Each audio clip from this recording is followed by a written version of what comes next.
Ferie muncul bersama dengan Yaman dan Pelin. Azadeh benar-benar kaget melihat Ferie yang dikiranya selama ini sudah mati, malah muncul di hadapannya dalam keadaan masih hidup. Kaldıysa helvasından yemeye geldi. Yaman menjelaskan pada seluruh anggota keluarganya bahwa wanita yang bersamanya saat ini adalah ibu kandungnya, Ferie. Keduanya baru bertemu hari ini dan mulai saat ini ibu dan adiknya akan tinggal bersamanya di istana Sancakzade. Mendengar ini, Sinan dan Ferit jelas protes. Bak bu evden Ferit meminta agar Ferie segera meninggalkan kediamannya karena jelas kemunculannya akan memicu konflik yang tidak berkesudahan. Tapi jelas Yaman membela. Yaman menegaskan mulai detik ini semua harus terbiasa hidup berdampingan di istana Sancakzade. Azadeh bertanya pada Ferie, apa Adnan tahu bahwa dirinya masih hidup? Apa mereka sempat bertemu satu sama lain? Ferie tidak menjawab satu patah kata pun pertanyaan Azadeh ini. Azadeh lemas. Anak-anaknya mengantarkannya balik ke kamarnya. Namun setelah itu, dia mengurung diri sendirian di kamar. Tak ada satupun yang diizinkannya menemaninya di kamar. Sinan cemas tapi tak ada yang bisa dilakukannya. Yaman menegur keras Hande karena memberikan kamar tamu untuk ibu dan adiknya. Dia menegaskan kembali bahwa ibu dan adiknya akan tinggal bersamanya di istana Sancakzade selamanya. Yaman memperkenalkan istrinya itu pada ibu dan adiknya. Tapi ketika Ferie memintanya mencium tangannya sebagai tanda penghormatan, Hande menolak dengan alasan dia belum terbiasa. Yaman hanya memandangnya, tapi tak ada teguran kali ini. Pinar begitu kagum melihat kemegahan kamar Bibi Vedia. Tampaknya dia sangat menikmati kehidupan barunya ini. Tapi Ferie, dia terlihat asing dengan tempat barunya ini. Ferit mengajak berbicara empat mata dengan Yaman. Dia meminta agar Yaman membawa ibu dan istrinya keluar dari istana Sancakzade. Sangat tidak mungkin jika ibunya, Azadeh, yang keluar karena ibunya dari lahir sampai tua sudah terbiasa tinggal di istana Sancakzade. Berbeda dengan ibu dan istri Yaman yang memang orang luar. Yaman tidak menerima alasan Ferit. Dia bersikukuh tinggal di istana Sancakzade dan oleh karenanya istrinya, Hande, dan ibunya, Ferie, juga berhak untuk ikut tinggal bersamanya di istana Sancakzade. Yaman terlihat duduk termenung di tangga depan kamar tidurnya. Hande mendekatinya dan mengajaknya ngobrol dari hati ke hati. Di kesempatan itu, Yaman berterus terang bahwa dia belum terbiasa dengan keberadaan seorang ibu di hidupnya. Dia belum bisa memanggil Ferie ibu, bahkan memeluknya saja dia belum bisa. Tanpa sepengetahuan Yaman, Ferie mendengar isi hati Yaman ini. Dan ini jelas membuatnya sedih. Bibi Vedia akhirnya kembali ke rumah betul. Dia begitu bahagia akhirnya bisa kembali berkumpul dengan putranya Zetin. Dia menceritakan apa yang dialaminya, mulai pertemuannya dengan saudaranya Ferie dan kegelisahannya akan apa yang dilakukan saudaranya itu pada keluarga Sancakzade. Aisyah teringat momen pertemuan pertama kalinya dengan Pinar, adik tiri Yaman. Sungguh sesuatu yang kebetulan tapi aneh. Dia pun mengungkapkan kecurigaannya pada Ferit. Dia takut suatu saat Ferit akan menduakannya. Mendengar ini, Ferit hanya tersenyum. Dia berjanji apa yang dilakukan ayahnya tidak akan dia tiru. Aisyah merasa lapar. Dia pun pergi ke dapur dan tak disangka Pinar juga ada di sana sedang membuat sandwich. Dia menatap gadis itu dengan tatapan tidak suka. Ketika Ferit hendak ke dapur menyusul Aisyah, dia berpapasan dengan Pinar dan laki-laki Pinar berbasa basi dengan Ferit dengan senyum menggoda. Hande diam-diam memperhatikan tingkah Pinar ini. Ketika Ferit sudah beranjak pergi, Hande bertanya pada Pinar, apa dia mengenal Ferit? Dengan senyum sinisnya, Pinar menjawab, tidak. Aisyah ternyata juga memperhatikan tingkah Pinar ini. Dia tahu lagi-lagi Pinar mencari kesempatan untuk berbincang-bincang dengan suaminya. Dia berterus terang bahwa dia tidak suka dengan apa yang dilakukan Pinar. Keesokan paginya, Ferie menemui Bahtiar mengungkapkan bahwa dia tidak tahan hidup satu atap dengan Azadeh. Bahtiar jelas marah.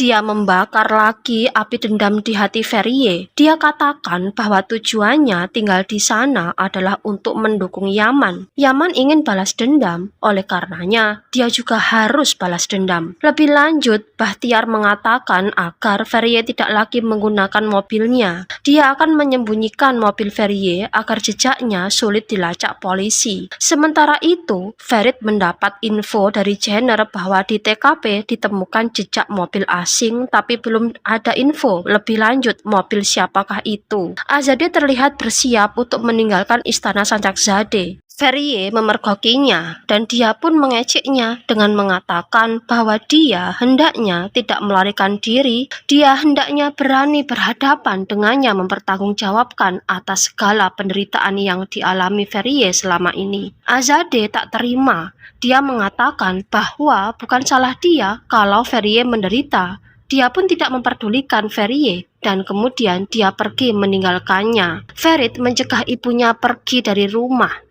Dia katakan bahwa ibunya harus kuat menghadapi musuh-musuhnya karena bagaimanapun Azadeh adalah kekuatan anak-anaknya. Azadeh mengaku sudah kalah. Dia tidak punya daya lagi hidup di istana yang direbut darinya. Untuk terakhir kalinya, Ferit bertanya, apakah ibunya adalah orang yang menghabisi ayahnya? Ferit berjanji kali ini dia akan percaya dengan pengakuan ibunya itu. Dengan menitikkan air mata, Azadeh bersumpah bahwa dia bukan pelakunya. Aisyah menegur Ferie kenapa dia bisa sebegitu bencinya dengan Azadeh. Apakah dia tidak bisa menghilangkan kebencian itu padahal faktanya semua sudah berlalu. Ferie menjawab bahwa Azadeh lah penyebab dia kehilangan kebersamaannya dengan Yaman. Bagaimana bisa dia mengembalikan waktu yang telah hilang itu? Aisyah mencontohkan dirinya sendiri yang juga pernah kehilangan anak, tapi dia bisa memaafkan pelakunya dan melupakan sakit hatinya itu. Obrolan keduanya terhenti karena Hande mengira Aisyah menyakiti Ferie. Di hadapan Yaman, dia menuduh Aisyah merendahkan ibunda Yaman. Tapi Ferie malah membela Aisyah dengan mengatakan bahwa dirinya sekedar ngobrol biasa dengan Aisyah. Karena tak ada yang dilakukan, Ferie memilih untuk membantu pekerjaan di dapur. Tak lama kemudian, Aisyah datang menanyakan pada Aiten dan Kesban kepunyaan siapakah sarung tangan hitam yang ditemukannya itu. Sontak Ferie ketakutan.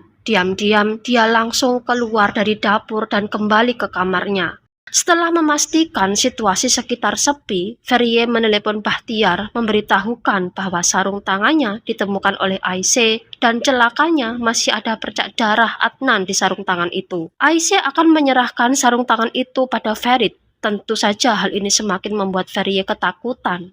Tanpa disadari Ferie, Pinar mendengarkan obrolan ibunya itu, dan dari sini dia tahu bahwa ibunya lah yang membunuh Adnan. Pinar jelas marah pada ibunya itu. Kalau seandainya Yaman tahu, bisa-bisa keduanya ditendang dari istana Sancakzadeh, padahal Pinar baru saja menikmati kemewahan sebagai keluarga Sancakzadeh. Terjadi pertengkaran antara ibu dan anak ini. Ferie menganggap anaknya terlalu bermimpi ingin menjadi orang kaya, sementara Pinar sendiri berpikir bahwa ibunya tak pernah memahami keinginannya. Puncaknya, Ferie mengembalikan semua baju bermerek yang didapat Pinar dari Hande. Hande sempat salah sangka dengan apa yang dilakukan ibu mertuanya itu.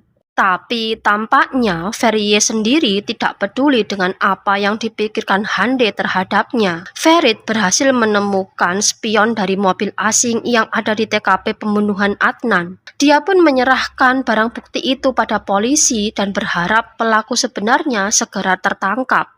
Di perusahaan, diadakanlah pertemuan antar pimpinan membahas tentang proyek yang bisa dilakukan. Ferit mengajukan idenya, tapi ditolak mentah-mentah oleh Yaman. Mungkin Yaman cuma ingin menunjukkan siapa bosnya saat ini ya guys. Sinan sendiri kini malah memilih bekerja di pabrik. Ketika Ferit mendatanginya, dia malah marah tak terima atas aksi bosi Ferit tempo hari. Mirza meminta bertemu langsung dengan Ferit karena dia ingin menyerahkan toko yang dibelinya dulu pada Aisyah. Dia lakukan hal ini sebagai permintaan maafnya pada Aisyah karena pernah mengincar ginjalnya.